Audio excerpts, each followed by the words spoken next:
नमस्कार, मैं अनुज कुमार। आप देख रहे हैं जनपद और इस वक्त आपके सामने लेकर हाजिर हूं एक बहुत ही महत्वपूर्ण मुद्दा। जी हां, बड़ी बात निकलकर सामने आ रही है कि अखिलेश यादव का इंडिया गठबंधन से मोह भंग हो गया है। और ऐसा क्यों हुआ है, इसके पीछे का जो कारण है वो कहीं ना कहीं इंडिया अलायंस में बसपा सुप्रीमो के जाने के जो लगातार संकेत हो रहे हैं, उन संकेतों के चलते जिस तरीके से सपा प्रमुख ने इंडिया अलायंस की दिल्ली की बैठक में साफ तौर पर यह पूछ लिया था कि क्या कांग्रेस के अंदर खाने में कहीं बसपा सुप्रीमो से बातचीत हो रही है, और अगर ऐसा कुछ हो रहा है तो वो खुद को इस इंडिया अलायंस से बाहर कर लेंगी।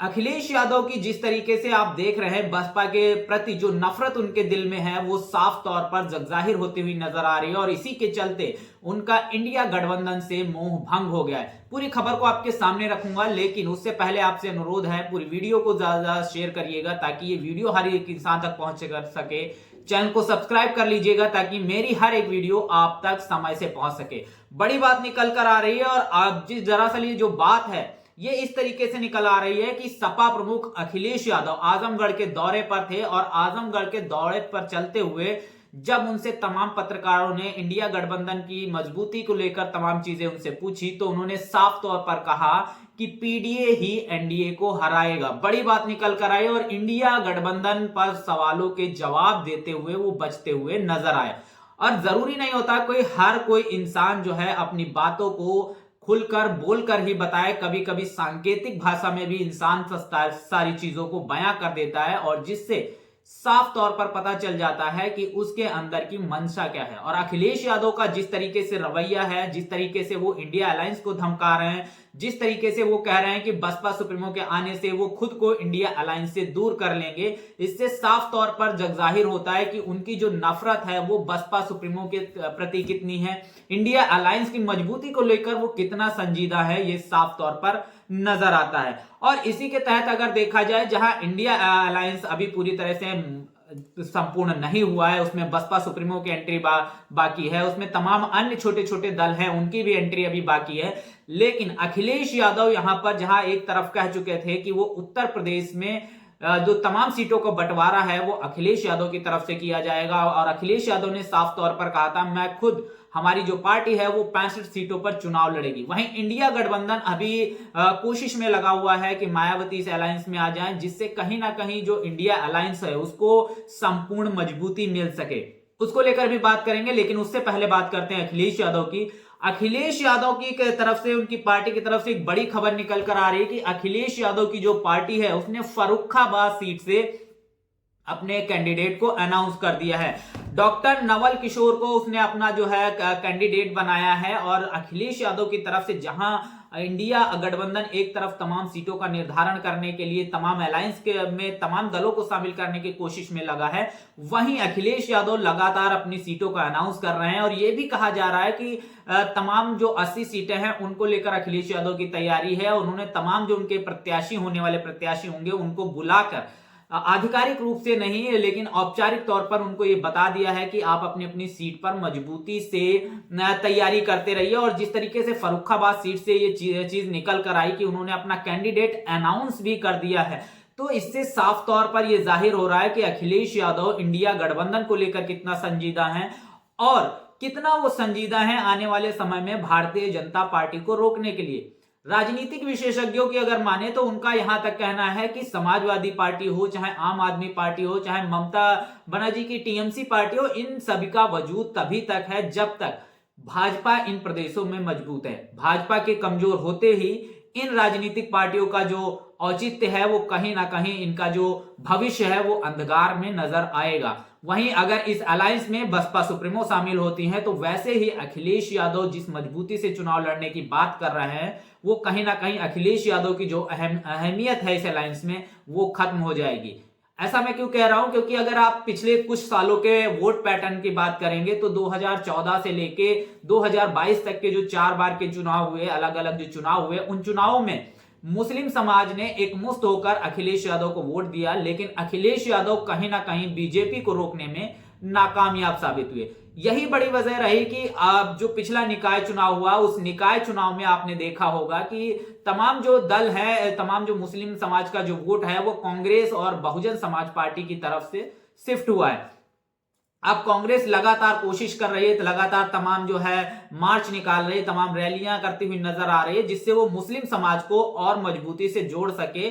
और अब जो उत्तर प्रदेश की अगर बात किया जाए, तो उत्तर प्रदेश में जिसकी भी सरकार बनती है वही केंद्र के लिए उसका रास्ता बन जाता है। और उत्तर प्रदेश की 80 सीटें बहुत मजबूती से लड़नी चाहिए इस इंडिया अलायंस के साथ साथ, जहां बीजेपी अपनी पूरी रणनीति के साथ तैयारियां कर रही है, वहीं कांग्रेस जानती है कि उसके पास तमाम जो मुस्लिम वर्ग है, तमाम जो उसके पास जो कांग्रेस का वोट बैंक है वो है, लेकिन दलित समाज का जो वोट है वो अभी कांग्रेस के पास नहीं है, ना ही वो समाजवादी पार्टी के पास है। वो दलित वोट बैंक जो है वो कहीं ना कहीं बसपा सुप्रीमो के अलायंस में शामिल हो जाने की वजह से ही शामिल हो, उसके साथ में आएगा। और यही जो आप देखते हैं, यही जो मुस्लिम और दलित का जो गठजोड़ है, यही कहीं ना कहीं आने वाले समय में बीजेपी को रोकने के लिए एक कील साबित होगा। वहीं जिस तरीके से अखिलेश यादव इस तरीके से तमाम तरीके की नाराजगियां, तमाम तरीके नाराज फूफा जैसी जो तमाम चीजें दिखा रहे हैं, उससे साफ तौर पर जाहिर होता है कि अखिलेश यादव आने वाले चुनाव में बीजेपी को हराने के लिए उतना ज्यादा संजीदा नजर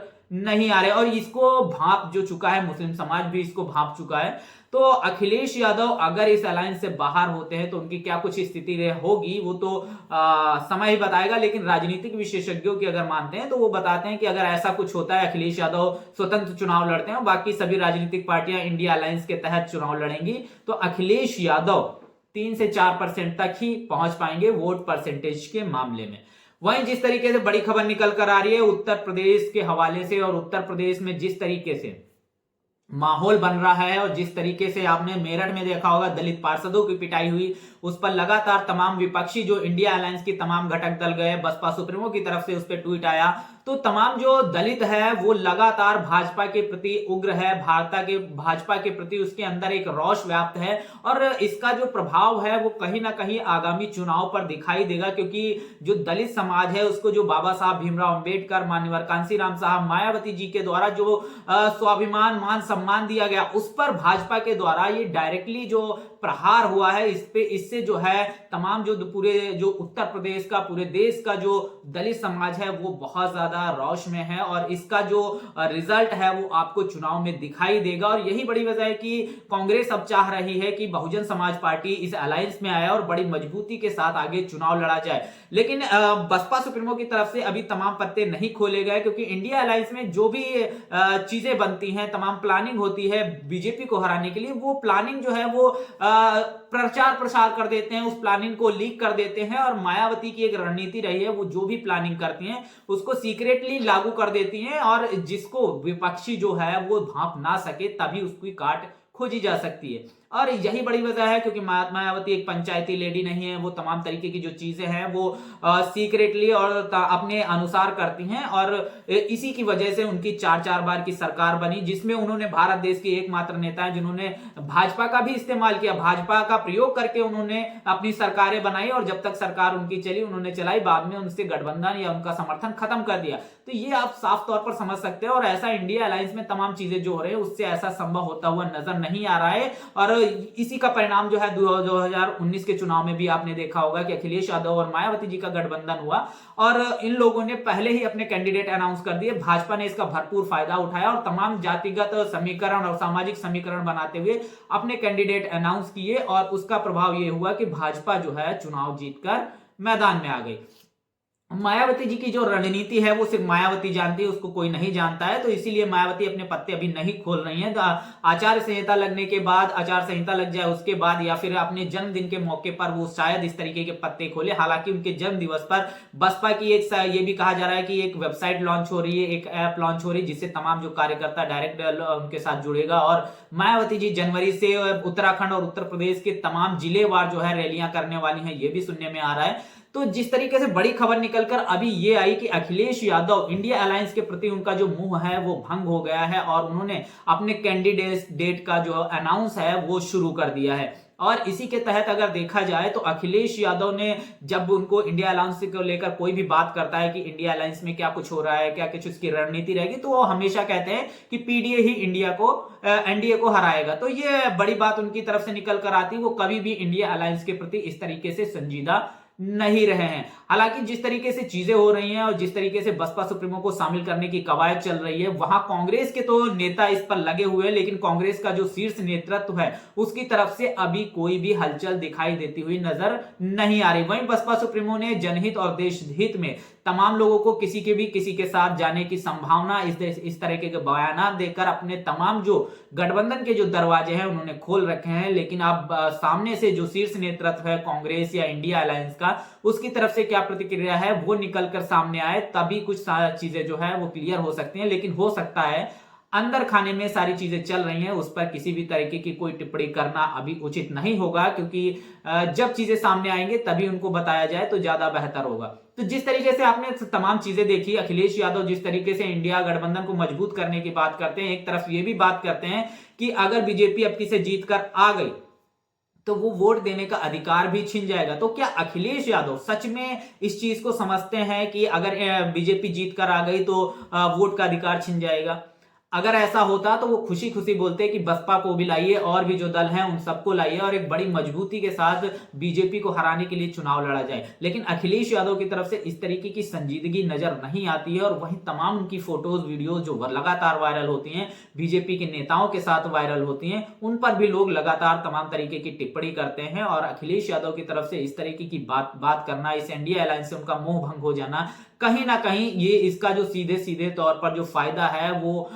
बीजेपी को होता हुआ नजर आएगा। और अखिलेश यादव जहां एक तरफ तमाम जो है समाज की लड़ाई की बात करते हैं, वोट छीनने के अधिकार की बात करते हैं, लेकिन उसको लेकर इतना ज्यादा संजीदा नजर नहीं आ रहे हैं। और यही बड़ी वजह है कि लोगों का जो मोह है वो अखिलेश यादव से भंग होता हुआ जा रहा है। और ये सब तमाम चीजें आपके सामने रखी, इन सारे मुद्दे पर आपका क्या कहना? अखिलेश यादव जो इंडिया अलायंस से बाहर अगर चुनाव लड़ेंगे तो उनका क्या कुछ वोट शेयर रहेगा? कमेंट बॉक्स में हमें जरूर बताइएगा। बने रहिएगा जनपद के साथ, तब तक के लिए जय भीम, जय भारत।